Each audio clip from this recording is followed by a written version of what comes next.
से समझने की कोशिश करेंगे तारे की उत्पत्ति किस टाइप से हुआ। और हमारा सूर्य जो है, सूर्य भी एक क्या है, तारा है, उसके बारे में भी समझेंगे। जो सूर्य हमारा कैसे एक तारा है, ठीक है। तो तारा जो होता है, तारा हम लोग पहले सबसे पहले बात है, तारा कहते किसको है। ये जो तारे होते हैं इनमें दो चीज कॉमन होते हैं। तारों में जो होती है दो बातें कॉमन होती है। वो सबसे फर्स्ट बात होती है, जो तारा जो होता है उसमें उष्मा होता है, और दूसरी नंबर बात उसमें प्रकाश होता है। तारों में क्या होती है, दो बातें कॉमन होती है, पहला उष्मा तथा दूसरा प्रकाश।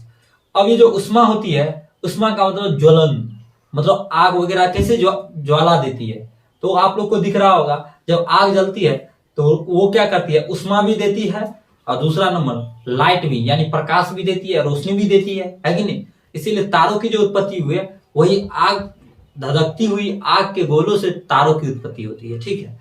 अब यहाँ पर हम लोग समझते हैं जो तारा की जो उत्पत्ति हुई, तो वैज्ञानिक लोग क्या क्या मत दिए थे और क्या क्या इस उत्पत्ति के संबंध में वो लोग क्या सब कह रहे थे, ठीक है। देखिए, तो तारा की जब उत्पत्ति हुई थी तो सबसे पहले तारों की जो उत्पत्ति होती है तो सबसे पहले एक गैस रहता है, जो कि क्या होता है, डेंसिटी के कारण क्या होता है, विरल गैस होता है ये, ठीक है। अब ये जो विरल गैस होती है, डेंसिटी इसमें काफी ज्यादा होती है, ठीक है। अब आप लोग देखे होंगे हवा, हवा ब्रह्मांड जो होता है पृथ्वी, अब हवा पृथ्वी से आगे जाकर के वायुमंडल क्यों नहीं है, क्योंकि हवा भी एक ऐसी चीज है जो पृथ्वी में क्या है, गुरुत्वाकर्षण बल है, और पृथ्वी क्या करती है, हवा को क्या करती है, डेंसिटी की मतलब घनत्व के कारण क्या करती है, अपनी ओर खींचती है। इसीलिए हवा को ब्रह्मांड से ज्यादा आगे नहीं जाने देता है, ठीक है। ऐसे ही है सेम टू सेम तारों की उत्पत्ति। तारों की जो उत्पत्ति हुआ वो एक गैस की मदद से हुआ, जिस गैस का नाम था निहारिका। ये जो निहारिका गैस है वो एक विरल गैस होता है, ठीक है। अब ये जो निहारिका गैस है वो कहता है क्या, जो ब्रह्मांड के चारों ओर बाहर में घूम रहा था निहारिका गैस, और निहारिका गैस घूमने की वजह से धीरे धीरे निहारिका गैस घूमते घूमते क्या होता है, एक विरल आग का रूप ले लेता है, ठीक है।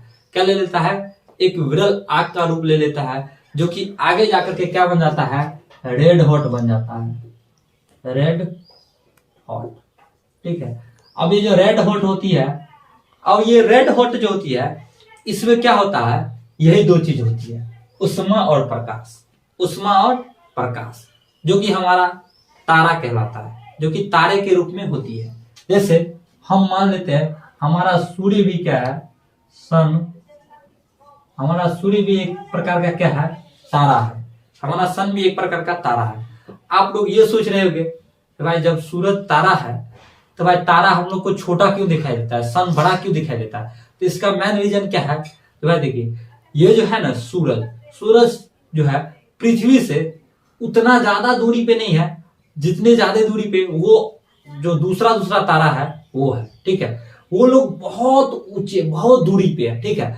लेकिन सूर्य जो है थोड़ा नीचे है उससे, ठीक है। इसीलिए सूर्य हम लोग को थोड़ा बड़ा दिखता है, और अदर जो होता है दूसरा तारा जो है हम लोग को क्या होता है, एक लेवल में दिखता है, छोटा दिखता है, कई सारे तारे तो दिखते भी नहीं है, ठीक है।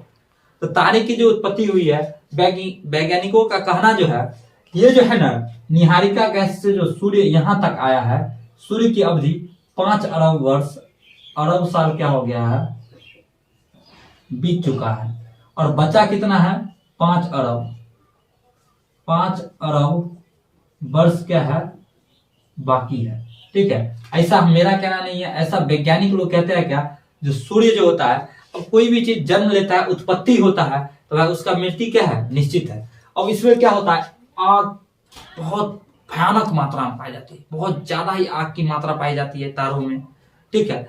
अब ये जो होती है सन, सूरज, सूरज में भी बहुत आग की मात्रा पाई जाती है, ठीक है। जिससे क्या होता है, उष्मा और प्रकाश दोनों चीज निकलती है, ठीक है। अब यहाँ पे देखते हैं 5 अरब और 5 अरब वर्ष, 10 अरब साल, यानी तारों की जो मतलब सूर्य का जो आयु है हमारे सूर्य का वो 10 अरब साल है, अरब वर्ष की है। अब यहाँ पे देखिए ऐसा वैज्ञानिकों का कहना है, ठीक है। लेकिन बहुत लोग कहते हैं जो भाई सूर्य भगवान होता है, देवता होता है, ठीक है। लेकिन ये जो होता है वैज्ञानिक लोग एक अनुमानित बताता है और रिसर्च के माध्यम से बताता है, ठीक है। अब यहाँ पे देखिए ये जो सूर्य है, अब ये जो तारा सब होता है, सूर्य से कई तारे छोटे भी होते हैं और कई तारे बड़े भी होते हैं। सूर्य से छोटा तारा क्या होता है, बड़ा तारा क्या होता है, इसको हम लोग थोड़ा बहुत समझने की कोशिश करते हैं। देखिए तो सूर्य से जो होता है एक होता है छोटा तारा जिसको हम लोग कहते हैं श्वेत वामन, या इसको हम लोग दूसरा नाम से जान सकते हैं जीवाश्म ईंधन। जीवाश्म ईंधन, तो जीवाश्म ईंधन, श्वेत वामन या जीवाश्म ईंधन। उसके बाद दूसरी नंबर बात, नीचे देखेंगे तो नीचे आते हैं तो ये श्वेत वामन या जीवाश्म ईंधन। नीचे आएंगे तो नीचे में क्या होता है, एक होता है अभिनव तारा। अभिनव तारा, अब ये जो होता है जीवाश्म ईंधन या श्वेत वामन जो होता है, ये तारा जो होता है सूर्य से क्या होती है, छोटी होती है, या सूर्य इतना बड़ा होता है, ठीक है। जो तारा सूर्य इतना बड़ा या सूर्य से छोटा होता है वो तारा क्या होता है, इधर जाता है और जीवाश्म ईंधन बनता है। और वो तारा जो विलुप्ति के कगार पे आती है तो जीवाश्म ईंधन बन जाते हैं। इसका जीवाश्म ईंधन इसीलिए इसको कहा जाता है, या तो जीवाश्म ईंधन नहीं, सॉरी, जीवाश्म तारा ही हम लोग कर देते हैं, इससे ज्यादा परफेक्ट रहेगा, ठीक है। अब श्वेत वामन बन जाती है। श्वेत वामन में क्या होता है, कुछ जीवें ऐसी रहती है जो जीवित बच जाती है, इसीलिए इसको जीवाश्म तारा भी कहा जाता है। इसीलिए इसको क्या कहा जाता है, जीवाश्म तारा। और ये तारा क्या होता है, ऊपर जाकर के जाता है और जीवाश्म तारा बनने के बाद बहुत दिन के बाद क्या बन जाता है, काला वामन, काला दामन, जो कि क्या होता है, एक ब्लैक होल की तरह बन जाता है। इंग्लिश में इसको ब्लैक होल कहते हैं। और ये तारा क्या होता है, दिखाई पड़ना बंद हो जाता है, पूरी क्या होता है, अंधेरा हो जाता है इस तारे के अंदर, ठीक है। तो सबसे पहले क्या होता है, तारों की जो मतलब मृत्यु के कगार पे जब आता है तो क्या होता है, सूर्य जितना बड़ा तारा है उतना बड़ा या उससे छोटा तारा वो ऊपर जाकर के क्या बन जाता है, जीवाश्म तारा बन जाता है। और आगे दिन जाकर के क्या होती है, काला दामन बन करके, और वहां पे क्या हो जाती है, क्लोज हो जाती है, उसकी क्या हो जाती है, पूरी समाप्त हो जाती है, वो तारा दिखना बंद हो जाता है, ब्लैक पड़ जाता है, ठीक है। उसके बाद जो सन, सूर्य से जो बड़ा तारा होता है उसका नाम है अभिनव तारा, ठीक है। क्या नाम है, अभिनव तारा। ये तारा क्या होता है, सूर्य से बड़ा होता है, ठीक है। और ये तारा क्या करती है, विस्फोट करती है। आप लोग से कभी कभी ये भी पूछ सकता है जो क्या होता है, जो तारा जो है विस्फोट, कौन सा तारा विस्फोट करता है, तो कौन सा तारा विस्फोट करता है, अभिनव तारा। ये क्या करता है, विस्फोट भी करती है। ये तारा क्या करती है, विस्फोट करती है, ठीक है। अभिनव तारा क्या करती है, विस्फोट करती है। अब ये जो है एक वैज्ञानिक आया था जिसका नाम था चंद्रशेखर।